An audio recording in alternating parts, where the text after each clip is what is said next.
Hello, my friends, and welcome to episode 23 of D.VA, my podcast. My name is Bull Skunk, alongside Knight Rider Airborne and Chef Billy here today. Happy National Video Game Day, my friends.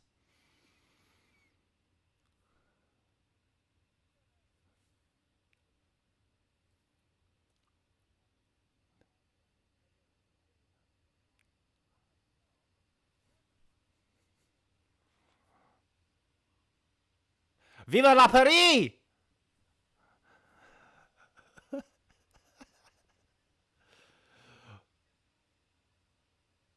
What? Oh, do it again. Wait. Do it again. Do it again, Billy. I gotta do it again? You gotta do it again. Yes, you have to do it again. Your audio was messed up. Swag. Oh my goodness. Notre premier sujet discussion pour le show. Paris a remporté le championnat du Summer Showdown. Try to do that fast 10 times. If for you folks are at home who are wondering what the heck he just said, Paris Eternal kicked ass in the Summer Showdown. Yep. So true. Yes, because we know French. Because we know French. This was not I know planned at Swiggity all. does. Swiggity speaks French. I know a couple of the people in the CGL. I know quite a few of the people in the CGL are French Canadian or are from France. One of the players from Apollo Tier 3, he put out a tweet in French talking about his thick thighs and how handsome he is. We don't need to bring that back up, all right? That was absolutely just horrendous. And I mean, and then Bubble, I know you're in here watching. It was hilarious.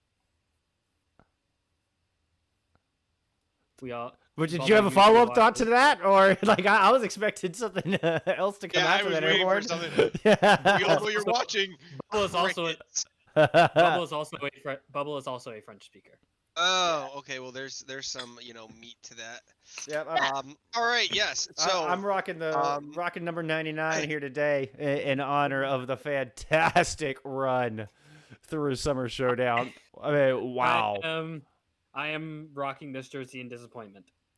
Can we just say, how about them Outlaws? Cause I'm the only one who said they were gonna win. Probably on the planet. On the planet, yes. For good After day reason. one, everybody's brackets were busted. Oh yeah, completely obliterated just Oh after my day gosh. one. Oh my goodness. Went back and looked. We got one right. Each person it. individually got one right. Gotcha. That's it. Each individual person got one right.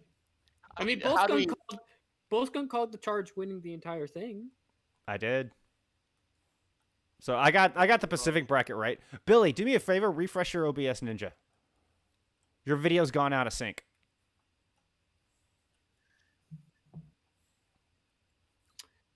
But, while we were waiting for Billy to Just do hit that, refresh on it. Just F5 your OBS Ninja. It should sync back up. let's get into the meat of this. Yes. So let's get down and dirty. Oh, So, boy. silver lining of this entire tournament: Dallas lost 3-1 to the eventual champions. Yeah, no, I totally did not feel so bad about Dallas losing 3-1 when Paris went on to just smash Shock and everybody else. So and Philly. So The Philly game was so good. That's honestly, this was one of the best just weekend of matches I think I've ever seen. It was such a good tournament all around. It was amazing Overwatch from start to finish. Let's go have a look. So Friday we had Dallas Fuel in by Paris 3-1. Houston coming up with that huge upset. Now, a thing about this game in particular, Houston versus Florida. Florida is the ones who requested a rematch to the Outlaws. Yeah. And then they lost to the Outlaws. That should not have happened. But, I mean... Oh, and especially 3-1 victory. I mean... This is one of those things where, yes, I know Atlanta lost, but I was kind of right about Florida not playing that well. And they didn't. Dante also, stepped the fuck up. In the biggest possible... Dante showed up for Houston. Dante showed up, and then Linkser just And- decided, Widowmaker's viable still. Yep. Yup. Yup. And then so we had so Toronto over Valiant 3-1. Justice over Nobody- Gladiator yeah. 3-1. Both LA. So Both picked- LA teams. I picked Texas and LA winning it, and then everybody else picked the entire like right side, and then everybody got Paris right, obviously. Everyone got Paris right. Except for me. Except for me. I picked Dallas. I picked Dallas. Silly me. I stand by my boys in blue. I ain't gonna defend that one or justify it. You guys lost to the eventual champs, so Yeah, don't and I will feel bad. continue to stand by my boys in blue. That's not changing. Skunk got 0 right on day 1. That means. Oh yeah, no, I did not get any of that right. My redemption Dallas- arc comes when we start looking at APAC, because Airborne is right. I did call charge to win the whole thing. Mm-hmm. You know, I sat here thinking that Atlanta could run the gauntlet or maybe even just lose to San Francisco or Philadelphia, but they end up losing to Toronto. Of all, I mean, that's looking at Washington and Toronto coming up with dubs. I mean, you're talking about teams that were basically slated as 20 and 19, overcoming the Valiant, whose stonks were on a massive rise, and a lot of people had Valiant going far in the bracket, and just got decimated by Toronto. Toronto had a hell of a run. I mean, taking down Atlanta is no small feat either. Both of those teams actually stonks were on the rise for sure from both Valiant and Atlanta, and Toronto showed up. I mean, no doubts about it. Logic's and agility just popped off. Skunk, real quick. I don't know if you have been seeing chat at all, but you have. I saw. No, we were mid thought. I mean, Billy came through with our early sub. Much appreciated, Billy. Chino came in with 2 more. Yep. Chino gifted a sub. Was it 2? Yeah, he's gifted. Yeah, he gets a sub to Papa Fox there. Oh, I mean, Yeah. unless I haven't seen something that hasn't popped up. But I mean, Gino with 61 total gifted subs in the channel. I mean, like just huge, dude. Like just 61, massive. that's insane. Oh my goodness, sorry, I bumped my mic. But I mean, just massive love. I mean, just insane, dude. Thank you so much. Thank you so much. It's that kind of support's the only reason I get to do things like I did today. Only hands down. I mean, no, just period. We will get to that. We'll get to that. Foreshadowing. So yes, Toronto stonks on the rise. On the freaking rise. Valiant beating them, that was big, and then beating Atlanta was big as well. I don't know, man. I feel like they're gonna keep going up Toronto? until they hit. Yeah, I think that the meta serves them pretty well. They're in a good spot. Was very disappointed that I mean, obviously Philly is a great team, but to 3-0 in back-to-back game, Yeah, it's kind of impressive right there. As much as and I still think the brig changes haven't even gone in yet. So the brig changes are going to happen after the teams come back from the summer showdown. So I think teams like Florida and I think even Washington, like that were relying heavily on that, Tracer, Genji, stuff like that. Like the armor packs are really not going to come in handy.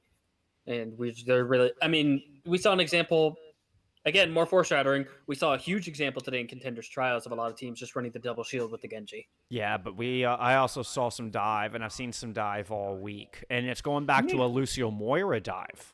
I mean, you don't have the Brig in the dive comp because there's no use for the Brig in the dive comp at that stage. You still run the Brig in the double shield to defend against the Genji because it's still the second coming of Genji no matter what tanks you're running. But with the buff to D.Va, dive is making a comeback. But like you say, you bring up a really good point. Summer Showdown was played on patch 1.48. So there was still the armor packs. We had not seen the D.Va buffs yet. Mm-hmm. And thank you for the gifted sub, Airborne. Airborne, Gifted subs. thank you for the emote. I only gave you a few subs. I really appreciate it. It was 2. No, that's awesome. Anyway, amazing weekend in Paris. The stars of the show. The reason we started off our broadcast in French. What a run. Oh my goodness, what a Finals run. in Game 7? Like, you cannot ask for a better game until it goes to map 7. Like, The defense being shown. I mean, if we're whoa. Mute your OBS. Oh, did I do it again? Okay. No, what were you saying though? The defense that they were showing? I mean, the defense there in Rialto. I mean, we were watching it in a watch party. I mean, just what Xe did. Yeah. Oh my God. And also the rise of EQO. Seriously. Like the Dude. redemption arc on EQO is huge. Like talk about an Oh my anime God. story. My God. And I Mhm, mean, what I'm mhm. seeing call like one of the best Genji performances ever. I mean, one of the best blades in particular. Like that, the end of Rialto. Good God. I mean, Still get goosebumps when it happened. You and I both said it, and then the caster said it too. Both Brandon and Sideshow said it. Goosebumps from that one blade alone. Yeah. I mean, I just still think about it. It gives me the shivers like Mufasa. What a redemption arc. Mufasa. say it again. Say it again. No, I still say, like, after the game, my favorite thing about the entire thing was people posting memes of the entire Paris Eternal team cheering and celebrating and everything like that, and then Fielder sitting on his cam. Or Fielder. And Soon in the background on his phone. Like that. It was so He had good. Too soon, if you ask me. Ah. There we go. Honestly, There we go. Free dad here's the joke for thing, you, friends. Here's the Dad thing, joke. Soon's been there, though. Soon has been there. Oh yeah, Yeah, no, Soon. Suit's awesome. There's a reason I'm wearing his jersey. But let's also talk about Hanbin. I mean, showing up in one of the most crucial Yes. way. His Sigma is absolutely fucking filthy, and I don't cuss very often on stream, but I was inspired. Yeah. Like the accretions that he was hitting and knocking EQ out of his dash resets, and also when he got Blade, he was trying to get the dash reset off of it. He was coming up huge all effing day, and I mean, not only that, but the crucial fluxes that he put out, man. Yeah, Hanbin put up a heck of a showing on Sigma. Our dear friend Ocean automatically put him in the top 5. He should have already been there, but I mean, this was crunch time, and you know, no choking today. No, and going back to the semifinals, I mean, he went toe to toe with Choi Yobin. I mean, which is, I mean, arguably considered is widely considered the best off tank in the league, bar none. I mean, that's just, you think of who is your best off tank in the league, you immediately go to Choi. And I think with good reason. I mean, I think Choi putting up a real claim, you know, for an MVP slot. But Hanbin absolutely not just went toe to toe with them, but I mean, they edged out that fight. I mean, Hanbin, I mean, looking to say superior is probably a bit overselling it, but even just to be on par with Choi Yobin just shows you the amount of talent Hanbin brought this weekend. Just nutty. Yeah, I mean, Sigma's in such a good place right now. The double shield meta obviously being preferred, but also, you know, seeing the reemergence of dive, like early Overwatch dive. Yeah. I couldn't be more happy right now. There are 3 distinct metas that you can actually run right now. The Ryan Zarya can still work in certain times, and we've seen teams do that, not only on the OWL level, but also at the contenders level, also at the get good level, you know, in the upper, you know, the expert division there. So, I mean, tier 2, tier 3, tier 1, I mean, they have their choice of real metas right now. I'm sorry to interrupt real quick. No, go ahead, I Ryder. gotta make a phone call real quick. My phone's been blowing up, so I do apologize. Go I'll take care of be right business. back. No big deal. No big deal. Let's walk amongst ourselves. We'll talk amongst ourselves. It's not like it doesn't happen very often. We never talk amongst ourselves. that We never never talk happens. to each other outside of the podcast. Never. Never ever. It's like a daily occurrence. Yeah. No, Distro making a good point where you say one of the best Genjis in the first season, and that was also something that we're talking about on broadcast. I mean, he's the one that came in and kind of put Shadowburn on the bench, and Shadowburn was one of the early I don't know what's the right word for it. Just the early all stars on Genji. It was and EQO put him on the bench during season 1, and obviously season 2 we saw a bit of a fall off from EQO. But I don't know if it was lack of dedication or motivation. motivation. I mean, those are mean, two keys. I mean, was the mental health in the right place? The year of the goat, Yeah. I mean, goats absolutely destroyed that as well.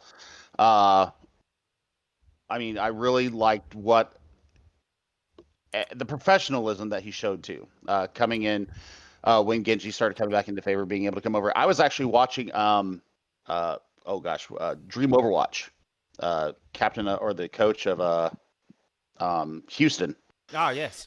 And he had Christopher from the Fusion in there, and they were talking about their Summer Showdown.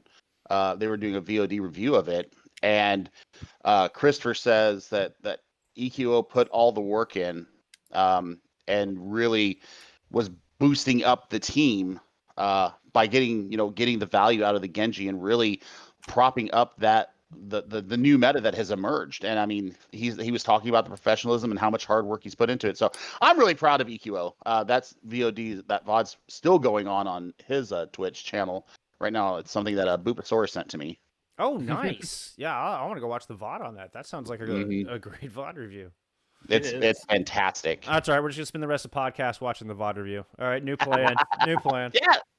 You just kick Knight Rider from the call, and Let's just get Dream in here instead. Like, that's... Yeah. imagine. Imagine. All in due time, my friends. All in due time. Yeah. Astonishing weekend of Overwatch. Do we still think San Fran is number 1 in the NA region? Yes. Yes, asterisks. Yes, I do agree with the asterisks, but Yes, you still put San Francisco. Paris, it's not like Paris beat San Francisco 3-0. Oh no. It was very tight. No. It was indeed very tight. But San Fran hadn't lost since week 7. Yeah, I mean they were on a roll. I think that they just ran up to and the thing is that San Francisco, were they not later down the line because I think that Paris ran the table. Did San Francisco get a bye at the beginning of the tournament? Yes, I believe Yes. San Fran got a bye because they were the first seed. Right. So they came into that fresh. Yeah. Also, Philadelphia came into their match fresh as well, and Paris still put that down on them. So that makes it even more satisfying for me for the win for Paris. Of course, I wanted Dallas to do well. They're the closest team to me. They're the team that I support. But it's also good to see, like, the French broadcast was absolutely insane. I went back after we talked about this in our little group. I went back and watched the moment that they won, not only against the Shock, but then when XZ went off.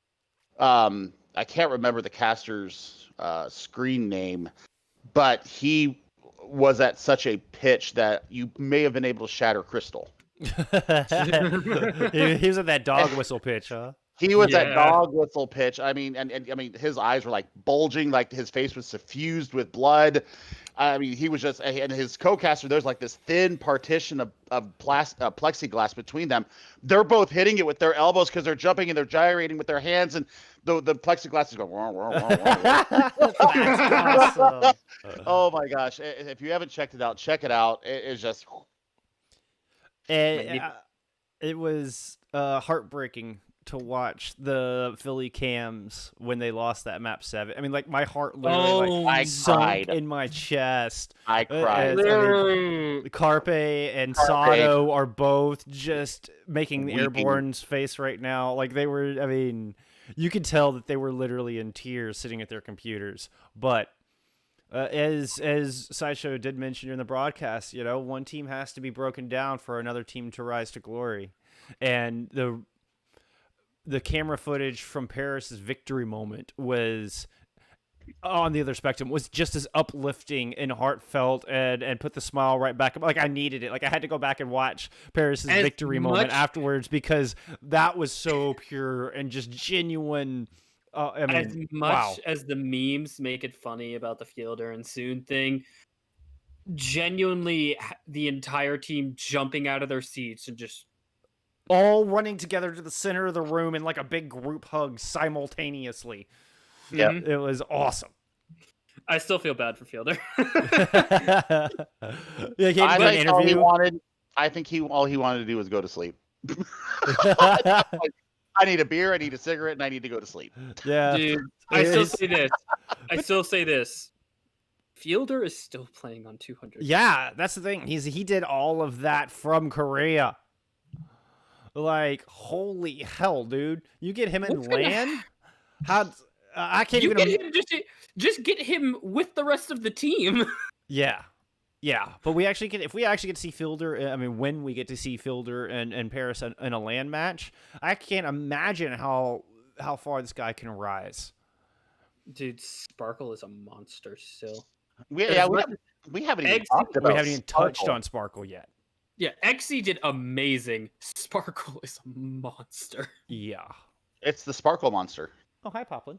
Speaking of monsters. That was just perfect timing.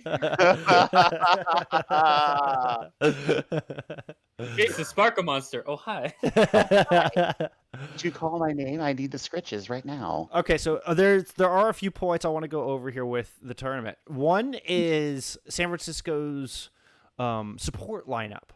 And of course, I mean, just star-studded, right? But they kept swapping everybody around.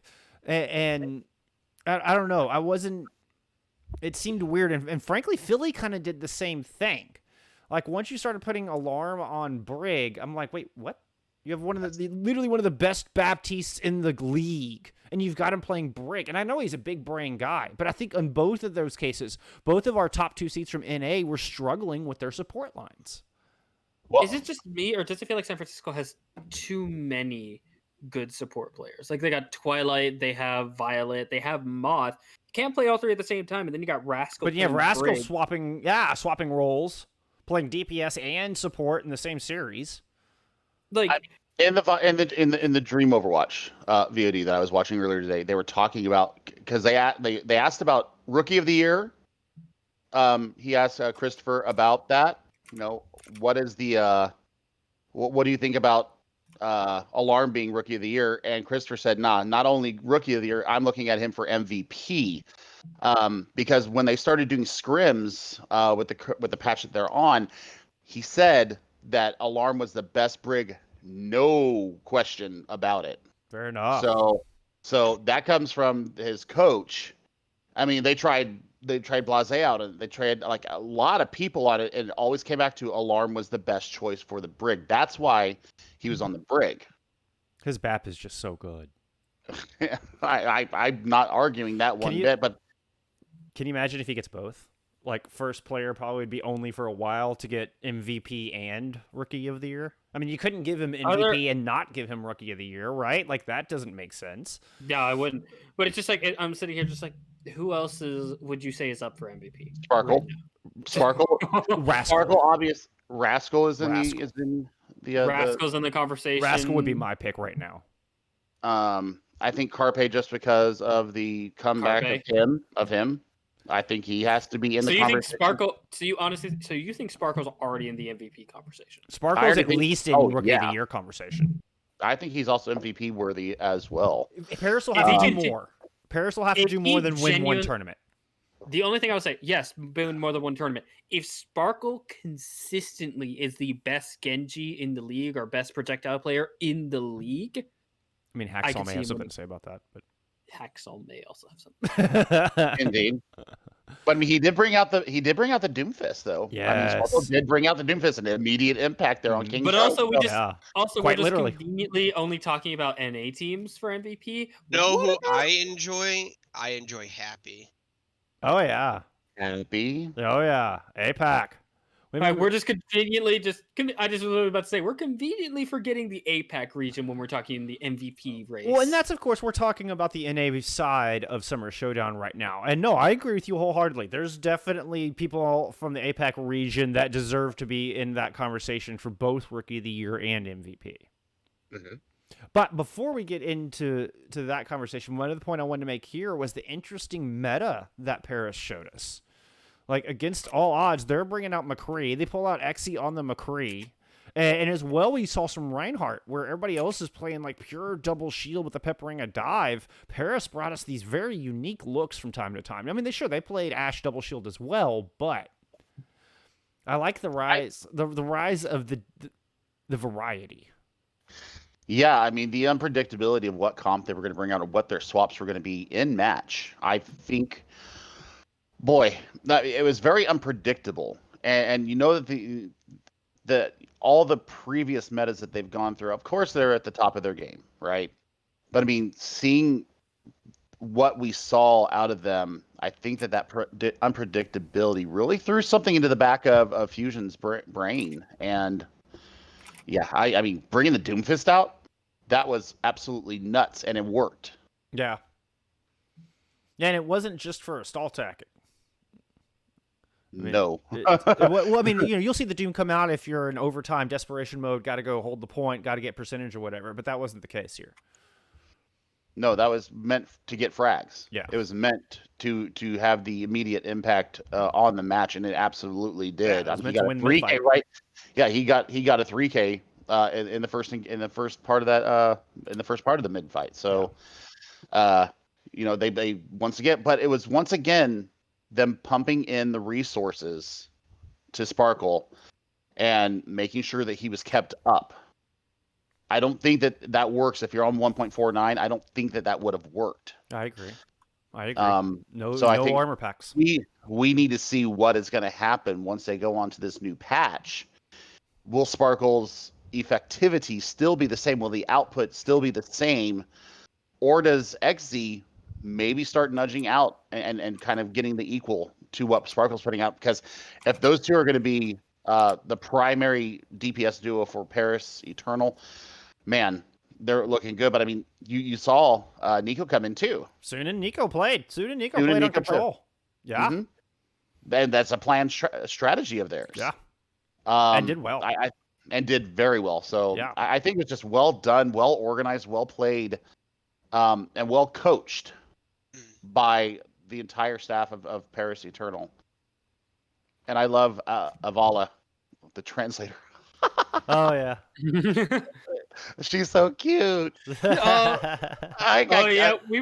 we all watching and literally Sparkle interview? And she was just like bye, and we were all just like, aw. No, it was a very almost childlike thank you. Yeah, it was from the thank Sparkle. you. No, because Sparkle mirrored it. Okay. Like she goes thank you, and Sparkle goes thank you. Thank you. And it was just like, it was so soft and it pure. Like there was just something amazing about it. Yeah. Sparkle is amazing. Sparkle is Sparkle's that dude's a superstar already. I feel like 5 weeks in and he's already a superstar. Like he's so much fun, and I can't wait to see his personality when we go back to LAN, because he is genuinely just out there. Yeah, and it's so Speaking awesome. of people who are out there, Ans just posted on Twitter a couple hours ago of him dunking on Super several times, and then and he took screenshots of them all and then posted it to Twitter, and Super responds, "I will come into your room and beat you right now."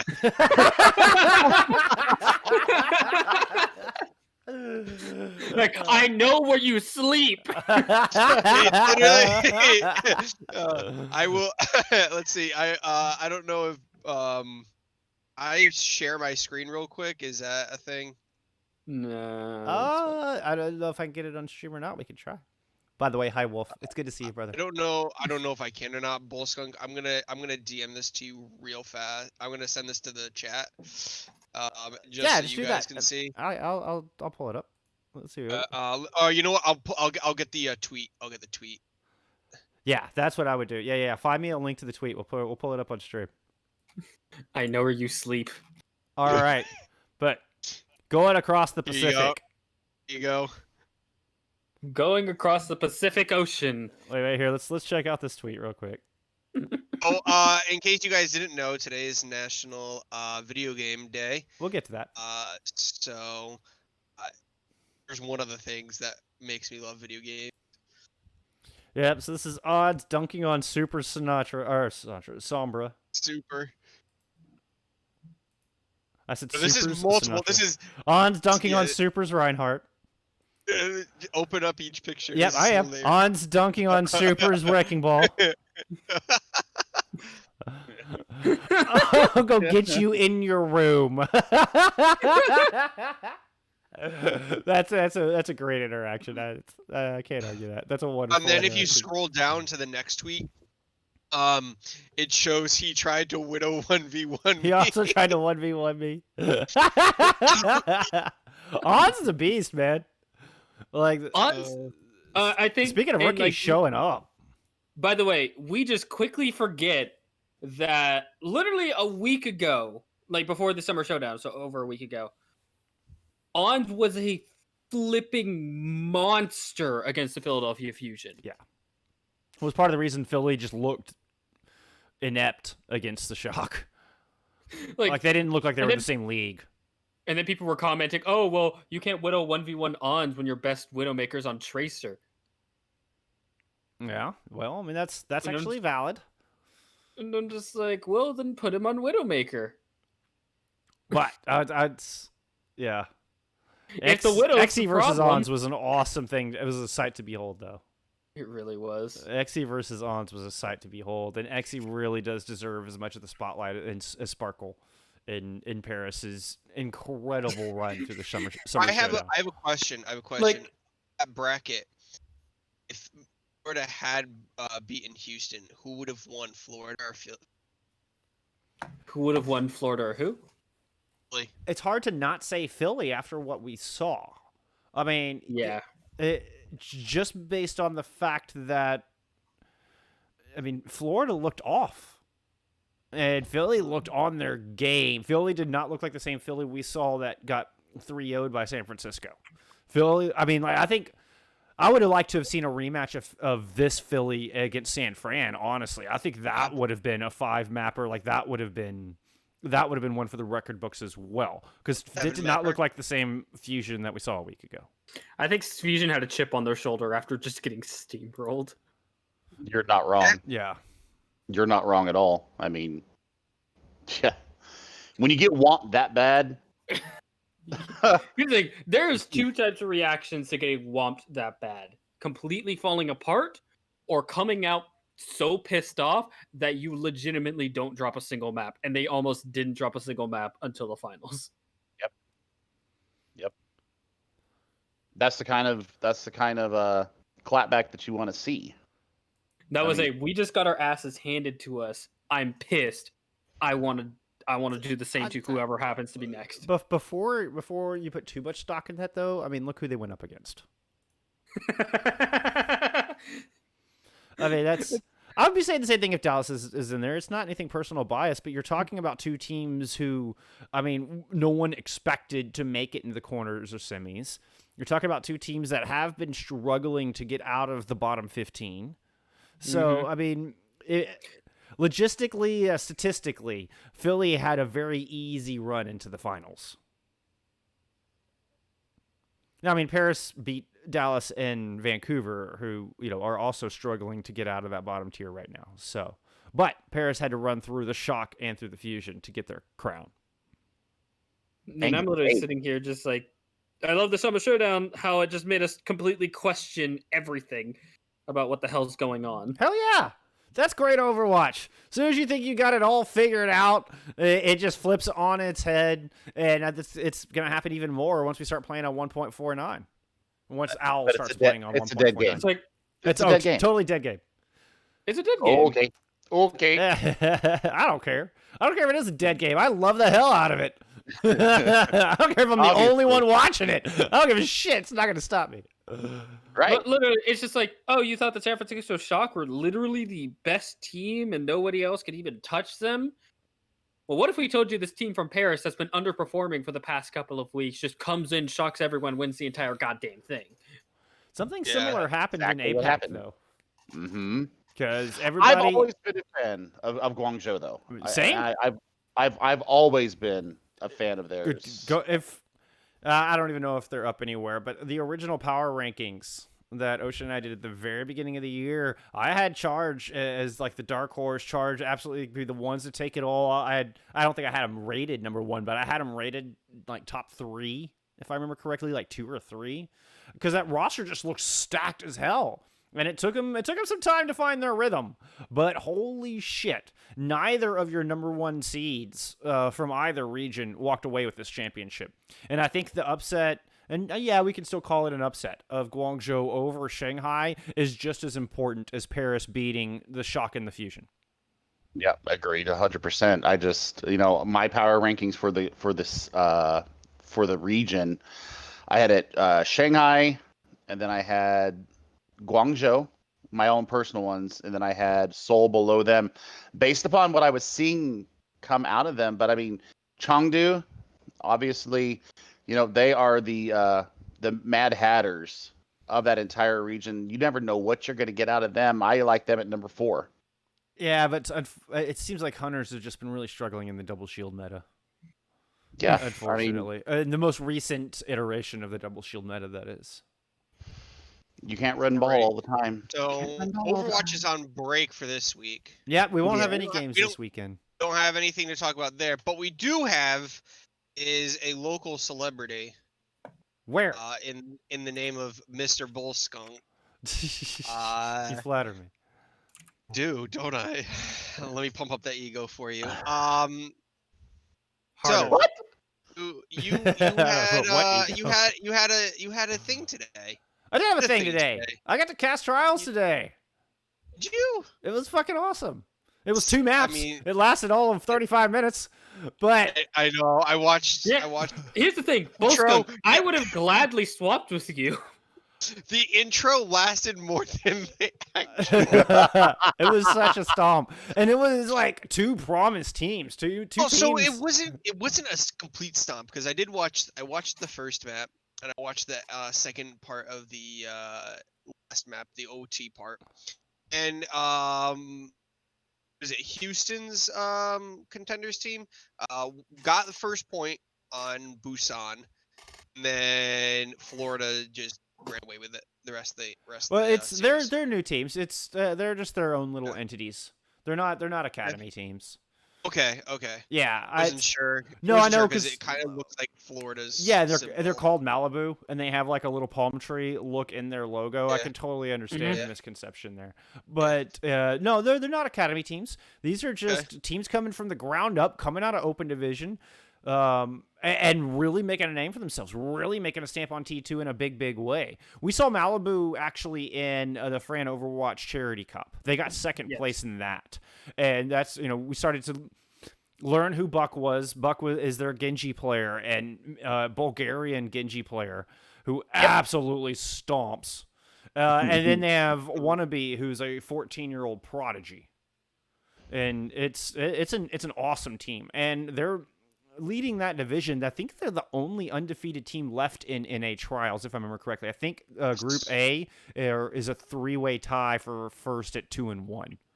Where Malibu is That's pretty nuts. Malibu is the only 3-0 team left in NA trials. So Really? let's get into this. Yeah. Let's get into this. So Bullskunk, what was your reaction when they asked you to do this? Oh, I was absolutely elated. I mean, it's kind of in disbelief. It was, you wanted to take the shot at it, but by no means did I have the expectations that I was going to get picked for it. I know they liked me. And I know I've worked hard to improve and become a better caster. And they're certainly not taking anything away from my own hard work and pushing forward in that. But never expect anything like that. So Don't worry. it was a bit of a shock. And that didn't really sink in until I saw the talent list. And where I actually saw the pictures up there and the names of casters that were on it. That's when I was like, okay, wow, that's a little surreal. And, Bullskunk's on Wikipedia. You can you bring up that image for the viewers? Oh yeah, sure. I'll have to go find it. And don't Right. worry, guys. He's completely fibbing. He knew this was going to happen. He, no, I'm just- No, that's not true at all. That's not true at all. I know. Here, we'll I will we'll give you just the go to build. my Twitter page because it's right there. When Bullskunk actually got picked, he was literally just the entire time, which is like, Hey, I'm not actually familiar. I was familiar Jesus. with a lot of the casters. For Okay. that. So the person that you casted with, was that also their first time? Yes, and as far as in contenders trials, yes. Okay. But Mana Class has done a lot of work in open division. So he's been around that scene, and he's been around Elo Hell for a number of years. I mean, he knows his stuff and has really put in the time. So I mean, as bad as I wanted Billy to be my co-caster on that, I mean, I'm not going to take anything away from the hard work that Mana Class has put in either. So. Yeah. But Absolutely. if looking at this list, I mean, like Rich Rad Kenobi are contenders casters, straight up, been doing it for a number of years now. Labosco contenders caster. Thibble Dork. Okay, so the classic scene where somebody came out in a seagull costume and Seagull, the player, ran up and hugged him, that was Thibble Dork. That was who was inside the seagull costume. That's so- funny. He's a big media presence and somebody who's also just been, finger on the pulse with competitive and professional Overwatch for a number of years as well. But Gotta say, I love your picture. It's. Thanks. it was a 2 a.m. taken on my girlfriend's phone. So no, now you're gonna get professional ones done. I am actually. I've got a photographer friend. I am actually gonna get a pro one done. Nice. Yeah. It's awesome. But Plausible LaFawn, I mean, just top-notch contenders casters. Dor and Moxie have been working in open division for a long time. Moxie in particular. Moxie's worked alongside BHP and Ollie Manser and some of the open division casters that you may have heard of. Nice. So I mean, seriously, a very top-tier group to have my face in there with them. Yeah, I got to work with. Absolutely amazing. I actually got to work with Dor and Moxie yesterday during contenders, and they were the nicest individuals I have worked with. Oh yeah, they're great. I've cast with Moxie. I'm actually casting with Moxie Friday. So another question. I think I'm gonna be with you on that one, Bullskunk. Yeah, that's gonna be get good playoffs start Friday. So- oh yeah, shoot. Was Mana Class giving you any tips along the way? Are you guys, before, after, during? He's very Stream. classy. What I will say is we're kind of doing like me, Mana Class, and Boopasaurus, who has cast with Ham Tornado most traditionally, recently cast with Samito in the Fran Overwatch Community Cup, and has done some work casting with Sam. But Boopasaurus absolutely knows this stuff. Like, dude has a teaching degree and is a wonderful teacher as far as instructing what to do in casting and encouraging the things you're doing right. I mean, it's just a wonderful teacher in every facet. So what we have been doing is kind of sitting down, the three of us, and kind of pooling our strengths. And where Mana Class has helped me is just giving insight into some of these players and some of these teams that I'm not super familiar with. Coming from the console scene, I haven't been as ingrained in PC open division like most of these guys have. Yeah. It can definitely be difficult, Yeah, it's a lot to take in. I mean, there's a lot of names. There's a lot of players, and you want to give them all their individual attention. They all have a story. They all have their own styles, their own way of playing, and their own way of making an impact in the scene. So, yeah, Absolutely. just as always, just try to give each player the story they deserve. So here's a good one for you. So after you finished, did anybody reach out to you? Not like as far as like, oh, I want you to come cast, but like any words of encouragement, anybody just reaching out to you, good job, that sort of thing. Besides the people in this podcast. Besides us lesser beings. No, I didn't get like Overwatch League casters like, oh, and hey, I saw you in trials. But I'm saying it wasn't. I mean, Boop himself did reach out. Like I said, he's been doing a lot to to teach me and to encourage me to become a better caster. So he did immediately make contact and was just basically saying, "Good job, proud of what you did, sounded great." But past that, no, not really. Honestly, the overwhelming response from the console community was insane. Once that picture that we had just had up on screen, once that hit CGL servers and started getting passed around the different tournament servers, it was insane. It was an hour and a half of, my inbox just exploded, and like nothing I've ever seen. And pings in all the servers, and just so much love and support from everybody in the console community. That was the most encouraging thing of it all, and really, I wanted to do everybody proud. I know everybody's hyped that a caster coming from console was has been pushing so far, and I wanted to make everybody proud. This is my community. The console community is my bread and butter. Absolutely. We're already proud, son. Oh, I appreciate you. I want to keep it going. No, keep that train rolling, man. Yeah. Coming from console, I've been a caster. We've all casted and everything. You just keep going. You're gonna do big things. I feel like every single one of us has an opportunity to definitely make a name for themselves. And that's actually a really valid point, because the work we are doing here matters in a big way. And not just within our scene. Just even on personal growth and looking for careers in esports. Like, don't take it for granted. Anybody out there working in production on your small tournaments, casting, something that you feel like, you're not getting a whole lot of viewers. It may not really matter. No one's going to pay attention to this. It matters. It matters in a big, big ass way. So keep doing the thing. Keep just doing what you love. And it could absolutely lead to wonderful things. And fingers crossed that this will. I'm not, like I said, I cast 2 maps. Like, let's not get ahead of ourselves here. I have not been reached out to get into contenders proper or anything officially sanctioned by Blizzard or whatever. I cast 2 maps, but man, was it an amazing 2 maps. I gotta say, regardless, even though it was just 2 maps, it is still a big accomplishment. I don't want to speak for yourself, but like a self-accomplishment. Yeah, no, for sure. Absolutely a feather in the cap. You damn Skippy. No, put that on my next job resume. Oh, yeah. No, that would absolutely go on a resume.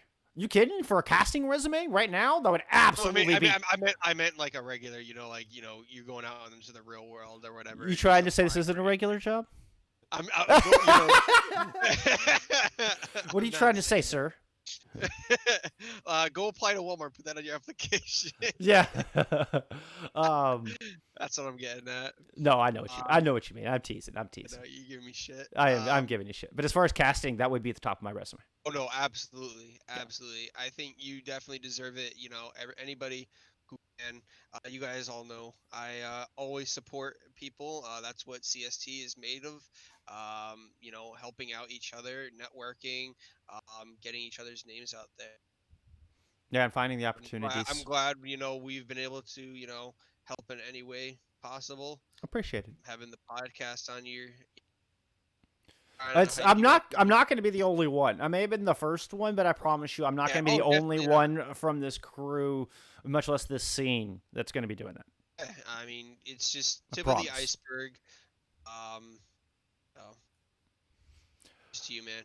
Definitely tip of the cap. Oh yeah. No, I wouldn't. There's no way I would be in this place, have this opportunity, if it wasn't for Billy and Ocean specifically. Working with those two. Billy, the work we've done over the past 3 months. God damn, did we grow? Like, holy hell. I was close. Yeah. I know I was close. You are close. It's not a was. Yeah. And I was talking about just for this specific. Yes. Yeah. Fair thing. enough. I was close. Very much so. There's no way you weren't like next in line in consideration. I bawled my eyes out that I didn't make it. Bolska can absolutely attest that I bawled my eyes. I was so heartbroken. Yeah. Understandable. Understandable. I was. But thank you, user. Hi, user. Is it really sad that my stomach dropped when they asked me to do production for it? Hey, No, it's good. That's awesome, man. That is awesome. Airborne, the I mean, unsung you know- hero over here. I'm the one getting all the Yeah. tweets, but Airborne was also participating in trials yeah. here. I mean, I made so, Bull Skunk look good. That's my job. A lot of people don't realize it, but camera work is you have to have a talent for it. Like you can't just be like, oh, I'm just gonna follow this person around all day long. Yeah. It It's- is- I mean, it goes- production and okay. everything. So let me just explain to you something real quick. So for contenders trials, observing literally is just me, myself, and I. There are no 12 observers. There is no nothing. It is me, myself, and I. I use this controller and I use my keyboard to literally fly through the map, trying to make sure I get a good angle. Hey, that Genji has blade. I gotta hit F6A to make sure I get to them in time so I can see that blade. And your game understanding has to be right there because you're Mhm. guiding the story visually, and that's just as important as what casters are doing audibly. Yeah, and absolutely. it's so stressful. It is genuinely one of the most stressful jobs. Observing. Hey, I mean that's it. That's right there. Oh no, That's it's fun. the right direction for you. Like, I mean, Oh no, you should hear getting me up when that- you should hear me when I catch a shatter, like right as he's shattering or something like that. Yeah. Like you should hear me. I'm literally just cheering, like yes. I know the feeling. I know the feeling. Yeah, it's always good to be able to, like that. I hate to say it, but like the solo C9, you guys managed to catch that.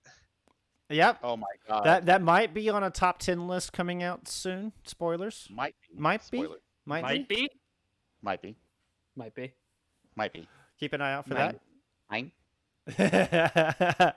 I'm doing a lot of work on that. It's taking a little longer than I had hoped. Thank you, user. Thank you. No, that's awesome. I really appreciate it. It means a lot.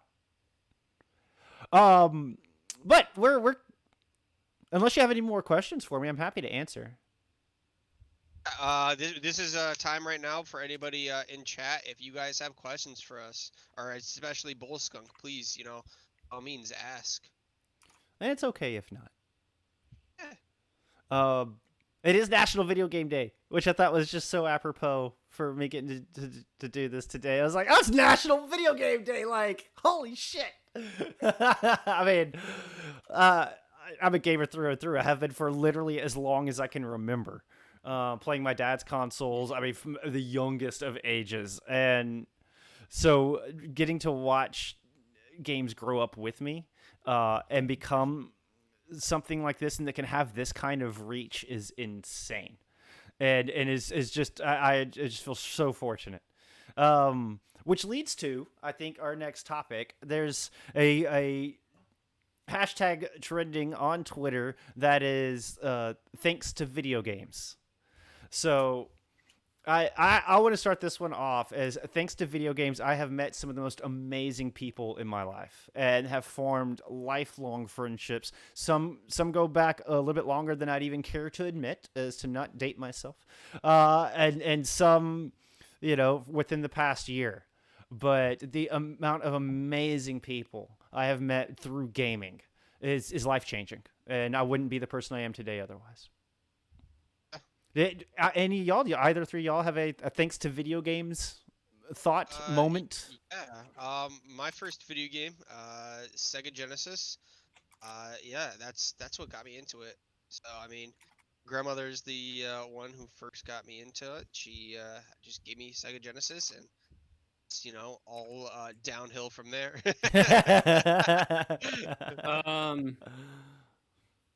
I can thank video games for a lot of things. Just obviously, thanks to video games.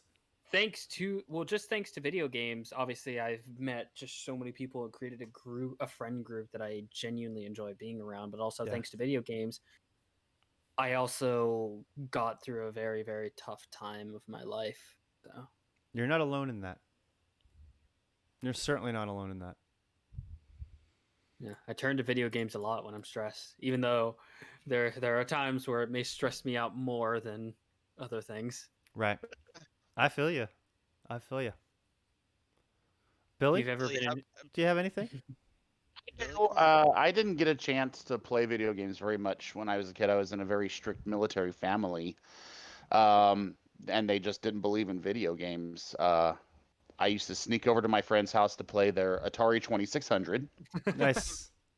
So I played Pitfall. Little Space No one is Invaders. dating Hubert. themselves here. I played Yes. Hubert. And then when I turned, I guess, 15, after I came out, I had my own job, and I went ahead and bought my own Super Nintendo. And Gladius was the first game that I got for it. Dude, Gladius is good.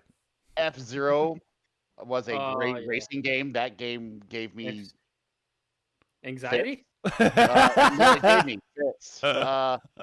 So like after I got out of the Navy, I actually got a I got a PlayStation, and that got me through culinary school, and it got me through a lot of rainy nights in Seattle when I lived up there. And then PlayStation.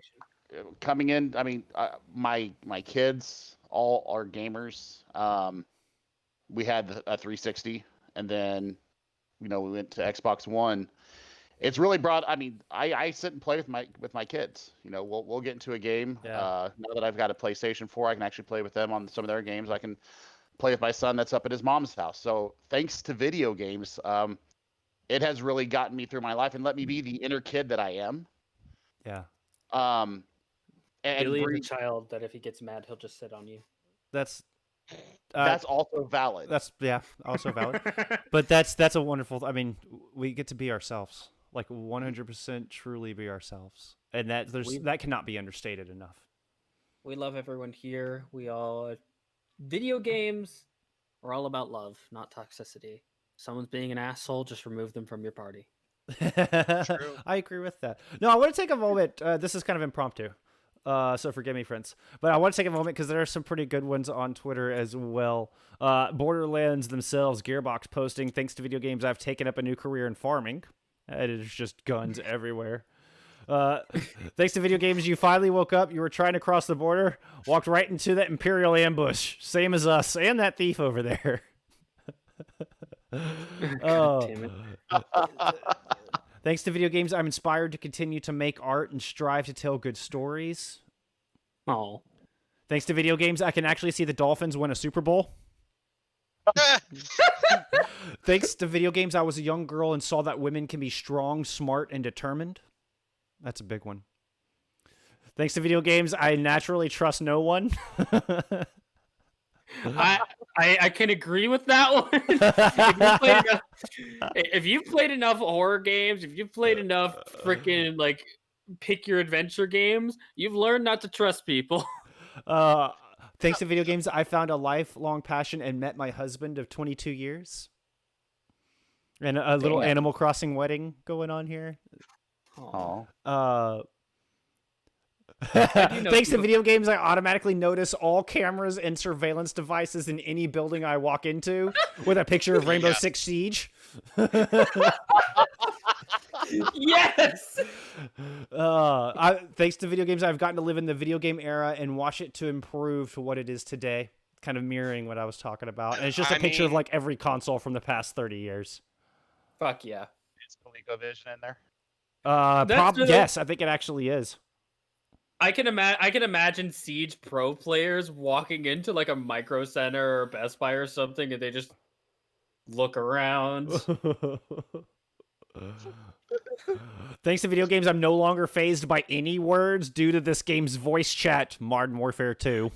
Yep. Yep. Oh my gosh. Thanks to video games, I learned the value of a quarter, a guy standing in a classic arcade.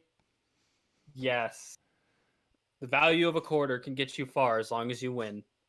This is probably my favorite. Well, this is one of my favorites. Thanks to video games, I've found out I'm not really alone in this jacked up world. Yep. And it's a picture from Final Fantasy. Let's save the world again. I think that's Final Fantasy. That is Final Fantasy. Yes, that's Final Fantasy. Yeah. Let's save the world again, friends.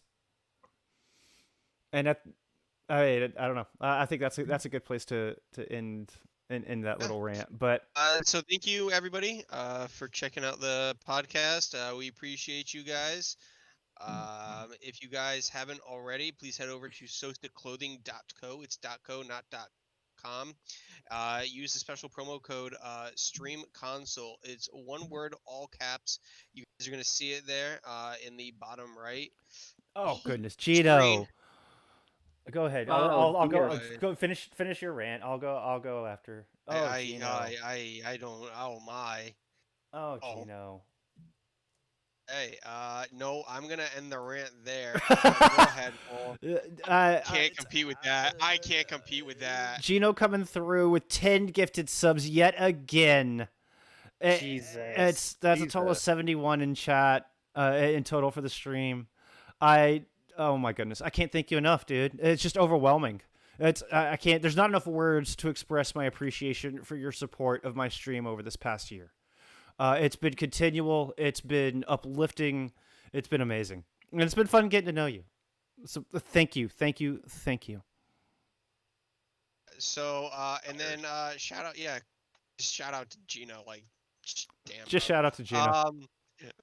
And so make sure you guys go to associatedclothing.co. It's .co, not .com. Use special promo code Stream Console, all one word, all caps in the bottom right there, the little @ and use that. You guys get 50% off your order, and that 15% gets kicked back to us, and we definitely appreciate all of it. And what else am I missing? Shout out to DMC. He is the sole provider of our music. Really huge. Without him, you guys would just have a boring little intro and talking. It's so true. So, huge shout out to him. And also, if you guys haven't already, please check out nonamenerd.com. Got some awesome things. They always got some good deals going on. And I believe that's all we got for you. So, take care, folks. Bye. We'll Thank see you you for next hanging out. week. Bye. Bye.